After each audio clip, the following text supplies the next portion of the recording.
अस्सलाम वालेकुम एवरीवन। अभी मैंने एक क्लिप देखा जिसमें फिज़ा अली आपा ने हम सब के लिए, मेरे लिए, निदा के लिए, नादिया के लिए, मुबशिर लुकमान के लिए, इरशाद भट्टी साहब के लिए सारे जद में आए हैं। पहले तो उन्होंने खूब तैयार होके बड़ा ग्लैमर डॉल बन के जो है ना पहले तमीद बांधी, उसके बाद कहा कि ये पुरानी क्लिप है, ये है, वो है। तो भाई हमें इतना टाइम हमारे पास नहीं है कि हम जो है क्लिपें जोड़ते फिरें।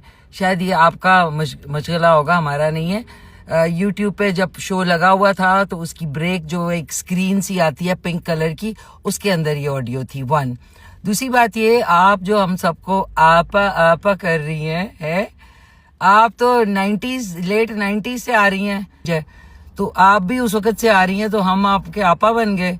इतने शोज में तुमने जो है हमारे साथ काम किया, उस वक्त तो हम आपा नहीं थे, अब आपा हो गए। चले कोई बात नहीं, आपा बना दे। और हमारे पास्ट का सबको पता है, आपके अपने पास्ट भी कोई इतना वो नहीं है, तो हर एक का पास्ट होता है। दूसरी बात ये कि आपने, I am sorry, over acting की तो ही लोगों ने मीम्स बनाए। अगर आप नॉर्मल रहती या आपको इतना उनका दर्द था और आप नॉर्मली उनसे डील करती तो वो ज़्यादा अच्छा होता। तो इसलिए आप अब आके सारों को वो कर रही हैं कि आप बड़ी ज़बरदस्त हैं, आप बड़ी नेचुरल हैं और आप बड़ी ओरिजिनल हैं। So everybody is in their own way. आप खाली नहीं करती अकेले शो, निदा यासर भी करती है और बहुत अच्छे तरीके से 14, 15, 16 साल से कर रही हैं वो।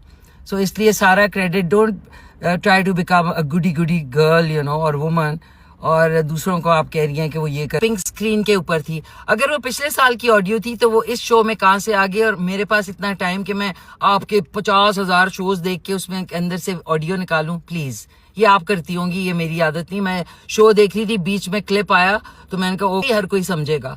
तो प्लीज आप जो है ना सोच समझ के बात किया करें। इतनी जो लंबी आपने तमीद बांधी है, और आपको सिर्फ दर्द नहीं है पूरे पाकिस्तान की औरतों का, हमें भी है। मैं पूरा साल हर एक के लिए जो है, जो भी चाहे बच्चों के साथ होता है, चाहे औरतों के साथ होता है, चाहे कुछ भी होता है, मैं उस पर बनाती हूँ। आप बनाती हैं? आप कभी किसी सोने वाले को ला के उसका सोना झूठा करा रही हैं, तो जाहिर है इस तरह की वीडियोस तो वायरल होती है ना। कि कभी किसी उसको बुला रही हैं, कभी वो मौलवी साहब को बुला रही हैं, वो जो आपके पॉडकास्ट करती हैं, तो जाहिर है ना। हम तो पॉडकास्ट नहीं करते।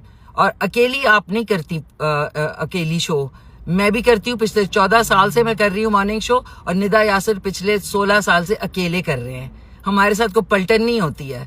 तो इसलिए सारा क्रेडिट और सारी दुनिया का दर्द न रखा करें, दूसरे भी रखते हैं।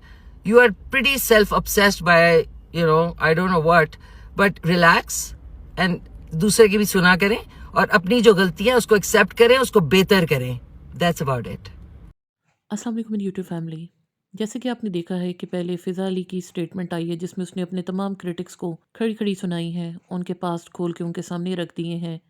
आल दो कि सारी दुनिया देख रही है कि फ़िज़ा अली ने जितनी ओवर एक्टिंग की है, बट वो ये कह रही हैं कि ये सब अनइंटेंशनल था, ऐसे ही जैसे रोड पे एक्सीडेंट हो और बंदे का रिप्लाई आता है। अब जैसे ही फ़िज़ा अली ने कल अपनी स्टेटमेंट दी है तो उसके बाद फिर मिशी खान ने भी रिप्लाई कर दिया है। तो ये एक कैट्स फाइट जो पहले घरों में होती थी, लोग आपस में लड़ते थे, अब इस टाइम पर सोशल मीडिया पर स्टार्ट हुई है। तो ये इन लोगों ने रमज़ान ट्रांसमिशन को पहले अपने शोज़ की वजह से इस तरह से पूरी दुनिया में एक टारगेट किया हुआ है, एक सबकी अटेंशन का अभी मरकज़ बना हुआ है कि पाकिस्तान में रमज़ान के महीने में क्या किया जा रहा है। उसके बाद अब ये लड़ाइयाँ, शिकवा जवाब शिकवा जो है, ये भी एक नई चीज़ चल पड़ी है। तो अल्लाह ताला इस कौम पर रहम फरमाए, आमीन सुम्मा आमीन।